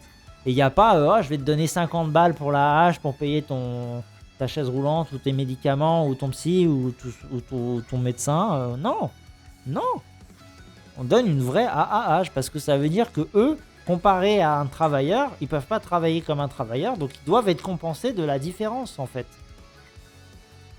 Et on garde ce revenu minimum, salaire de base, tout ce que vous voulez. Le montant de la majoration logement dépendrait de la zone d'habitation, tenant compte des différents coûts de logement, ce qui ne nuirait pas, voire favoriserait sur les modalités de la mobilité géographique des zones moins dynamiques en termes d'emploi et vers celles des plus dynamiques. La majoration handicap vieillesse viendrait complétant. On est d'accord sur viendrait compléter. Enfin, il y a majoration deviendrait compléter, mais compléter comment? À quelle hauteur? Est-ce qu'on complète en réduisant le minimum de la AH ou est-ce qu'on complète en rajoutant en plus le système AH tel qu'il est? Et qu'est-ce qu'on prend en compte dans le calcul? Est-ce qu'on prend en compte que ils ont besoin d'un peu d'argent pour payer les médocs, le médecin et voilà. Et du coup, est-ce qu'on donne que ça? Ou est-ce qu'on donne vraiment une allocation handicap pour effectivement les frais de santé, mais aussi pour compenser le fait que tu peux pas travailler comme les autres, en plus du salaire de base. Parce que si vous faites ça, vous créez une différence, une incitation au travail comme ils ont absolument envie, où tu gagnes 50%. Et si tu es handicapé et que tu peux travailler qu'à 50%, bah, tu peux travailler à 50% et tu as la compensation des 50 autres pourcents qui manquent en fait. Enfin, le droit à ce revenu de base serait ouvert aux 18-25 ans, dont une partie vit dans des conditions de pauvreté avérées et pour qui il n'existe pas de justification éthique dans les ans privés. Alors là, on parle éthique, parce que de temps en temps, ça fait bien de parler autre chose que d'optimisation, d'avantages pour l'économie, etc. Il y a aussi l'éthique qui est importante. On peut pas laisser crever les plus jeunes comme ça dans la misère parce qu'ils sont jeunes. C'est dégueulasse de dire aux plus jeunes, ah bah vous avez pas de revenus, vous avez des parents pauvres, ça se fait pas. Voilà, on peut pas faire ça. Afin de mieux cibler ceux qui en ont besoin, le revenu de base serait réservé aux jeunes non étudiants qui ne vivent pas avec leurs parents et ne sont pas rattachés fiscalement à eux.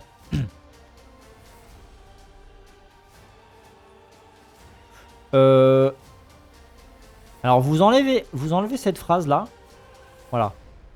Rien à foutre en fait qu'ils soient avec leurs parents ou pas leurs parents en fait. Juste. C'est tout. Parce que c'est pas parce que t'as tes parents que tes parents t'aident financièrement. C'est incroyable de penser comme ça. Hein. Le coût maximal serait de 3 à 4 milliards d'euros selon l'estimation. Afin de ne pas approfondir la trappe avec l'inactivité pour ces jeunes, des mesures actives en faveur de l'emploi sur un modèle de celle que nous avons évoquée plus tard devrait être mise en place.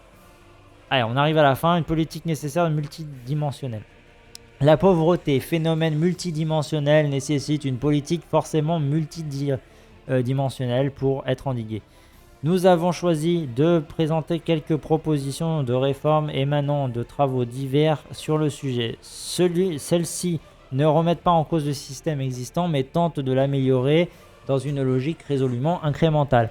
D'autres choix reposant sur la refonte du système peuvent exister. pour réduire la pauvreté, qui est une condition pour réconcilier la France.